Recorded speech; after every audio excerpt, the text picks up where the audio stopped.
Hello everyone. Welcome to a new episode in the journey of Huynh, Yi, and Maya. After months of waiting, Yi has finally recovered his motorcycle, that object which was both his hope and his greatest worry. But the journey back was far from easy. A seemingly short trip stretched on with winding roads, headwinds, and an unexpected stop along the way. The next morning, as fog still blanketed the narrow path, Yi was already awake. The air remained cold. Dew brushed his face, making him shiver. But inside him stirred a strange feeling, a mix of excitement and nerves, as if he were about to embark on a journey with an uncertain end. Huynh had risen early too. In silence, she prepared the essentials: a couple of changes of clothes, some sweets for him to eat on the road, a bottle of warm water, and a small packet of cold medicine in case the weather turned colder. Each item she packed into the backpack carried a quiet farewell. Her hands trembled slightly, not from the cold, but from fear. Fear that the trip would exhaust him, or that something bad might happen. Huynh turned and looked at Yi, who was tying his shoelaces. The light filtering through the small window illuminated his calm, strong face. But in the depths of his eyes, she still saw a shadow of worry. With a soft voice, barely holding back her emotion, she said, "Take good care of yourself. It's a long road. Rest when you get tired. And call me when you arrive." He smiled a warm smile, like the morning sun. He said nothing, just approached, placed a hand on Huynh's shoulder, and kissed her forehead, a light kiss full of affection, enough to convey the warmth that words couldn't. "I'll be back soon." That simple phrase made Huynh press her lips together, her eyes moistening. In the corner of the room, Maya slept peacefully, breathing calmly, clutching an old stuffed bear with her small hands. He watched her for a long moment in silence, tenderness in his heart. Then he leaned in slightly and whispered, "Sleep well, Maya. Uncle will be back soon and take you for a walk." He slung the backpack over his shoulder and stepped out into the yard. The morning wind rustled the bamboo leaves, sounding like a gentle goodbye. Bibi, the little dog, followed him a few steps, barking softly with a look that seemed to understand the house would feel emptier that day. From the doorway, Yi glanced one last time at the dirt path leading to the station. Huynh stood there, her small figure wrapped in the mist, hands clutching her coat, lips trembling as she tried to smile. Yi took a deep breath and nodded slowly. Each step he took echoed in Huynh's heart. The old bus pulled away, leaving a trail of gray smoke in the dawn light. Yi sat by the window, gazing into the distance. He thought of the motorcycle, the family's hope, and now the purpose of this trip. But more than reclaiming a possession, what he truly longed for was to see Uncle Tu again, who had helped him and Huynh in their difficult times, and Adam, his true friend, almost like a brother. The road south was long, but in Ye's heart, the faces of Huynh and Maya still shone brightly. He knew that at the journey's end awaited not just a motorcycle, but a piece of his past, a faith, and the promise of returning to the two people he loved most. The road back south unfolded like a ribbon of memories. The bus wound through fog-covered fields and small houses along the dike. The smell of damp earth, smoke, and morning vendors seeped through the window, touching Ye's heart as if awakening a dormant part of his memory. Years had passed, yet the land remained the same, warm, noisy, dusty, but strangely familiar. He stepped off the bus with his backpack over his shoulder and shoes caked in dust. Amid the hurrying crowd, he stood still, gazing at the sky.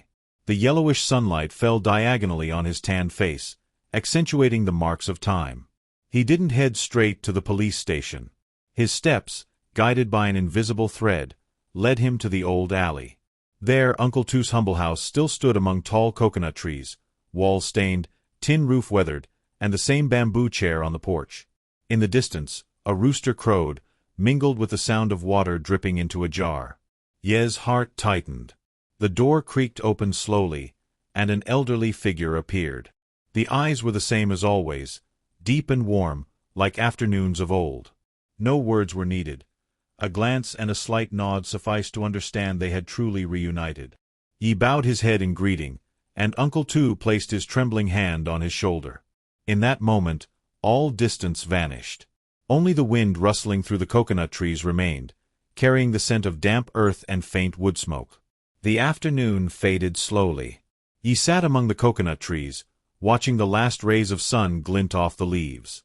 Sweat beaded on his forehead, but his heart felt at peace. After so many years away, he finally understood that some places aren't meant to stay in, but to return to remember that once you were cared for. Leaving Uncle Too's house, the narrow path to the old boarding house neighborhood opened before him. Everything was just as it was the day he left. He paused in front of that small room and ran his hand over the cold, peeling paint. The door cracked open. A dim light spilled out, along with the familiar aroma of coffee. And then that gaze, Adams, his friend from the hard times, appeared. They stood frozen, no words or calls, just a slow, deep smile full of the years apart, like two small lights finally meeting in the darkness. Inside the room, they sat facing each other. The sunset light entered through the window, illuminating the wall marks, Ye's lean face, and dust particles floating in the air. In that silence, everything made sense. There was no need to recount or ask. It was all said in the shared glances under the rain, nights of instant noodles, and the common dream of a quiet home. Outside, cicadas sang, stretching the summer. He looked out the window where the golden sun bathed the alley. A soft breeze carried the scent of coffee and the distant sound of a motorcycle. He closed his eyes, letting memories envelop him. The South, with its sun, wind, and people, the people who once saved him, remained intact, as if time had never passed. The next morning, the sky was clear and silent. Sunlight filtered through old flamboyant trees, reflecting on the dew-wet ground. He walked slowly along the sidewalk toward the police station entrance. His steps were soft, but his heart heavy. Each breath brought memories of loss and now return.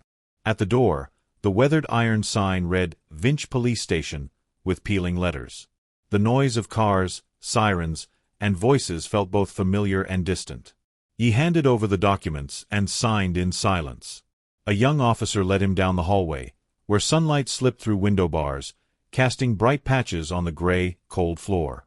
He heard the dry echo of their steady steps, each one making his heart pound harder.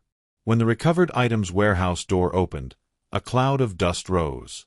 Among dozens of old, battered, rusted motorcycles, Yez stood quietly in a corner, covered in a thin layer of dust like mist. Time seemed to stop. He stood staring at it for a long while, hesitant to approach. Everything flooded back. That afternoon he left it by the curb, only to find it gone upon return. Hwin's lost gaze, her voice trying to console him, Maya's question, "Daddy, where's our motorcycle?" He recalled days walking under the scorching sun, the emptiness-like part of himself torn away. Now the motorcycle was back, but it wasn't the same. The left mirror was broken, the seat scratched, the front wheel dust-covered. Still, looking at it tightened his chest. He approached and touched the frame with a trembling hand. The dust clung to his skin, rough but warm. He leaned in for a closer look. Each scratch, each dent seemed to tell a story, of roads, loss, resilience. The officer scribbled nearby in a monotone voice, but Yi barely heard him. All sounds faded, leaving only his heartbeat and the whisper of memories in every breath. Outside, the sun beat down on rooftops, and cicadas filled the midday. Yi lingered by the old motorcycle for a long time. In his eyes was not just joy at reclaiming the lost, but a deep emotion, as if life whispered softly, "It's time to close the past." He pushed the motorcycle toward the exit. The wheels rolled slowly over the sun-glistened ground. The engine roared hoarsely after months of silence, a rough but warm sound, like the heartbeat of someone reborn. On the road back, the wind whipped his face, carrying the scent of earth and images of Hwin hanging laundry in the yard, Maya running with laughter, Bibi barking joyfully. A faint smile formed on his lips. The old motorcycle pressed on north, toward that small house where two hearts awaited. The return journey was longer than imagined. The old motorcycle, forgotten for months, started weakly. Its hoarse engine echoed under the midday heat, like an elder's labored breath. Each wheel turn was a heavy beat, but inside Yi grew a small joy, the joy of reclaiming a lost part of himself. Yi drove slowly. Hot wind battered his face. Dust kicked up everywhere. Along the roadside, rows of rubber trees stood still as sunlight filtered through leaves, casting golden patches on the asphalt. In the distance, truck noises mixed with endless cicada song, filling the air with quiet nostalgia. He wasn't in a hurry, letting the motorcycle crawl while his mind drifted to Huynh and Maya. He pictured his return, Maya running to him, grabbing his hand with questions. Huynh smiling softly, her sweet tone mixing affection and reproach. "Why did you take so long?" The image drew a faint smile, though his eyes stayed weary. The further he went, the weaker the engine sounded. He leaned in and twisted the throttle, but it grew rough, sputtering. Once, twice, and suddenly, puff, it died. The motorcycle stopped dead in the road. Only cicadas, wind, and heavy heat remained on his shoulders. He pulled over, foot on the ground, leaning in. Sweat dripped onto the hot asphalt, leaving dark spots. He tried restarting. Nothing. The motorcycle stayed silent, like an old horse too weak to rise, no matter how its owner called. He looked up.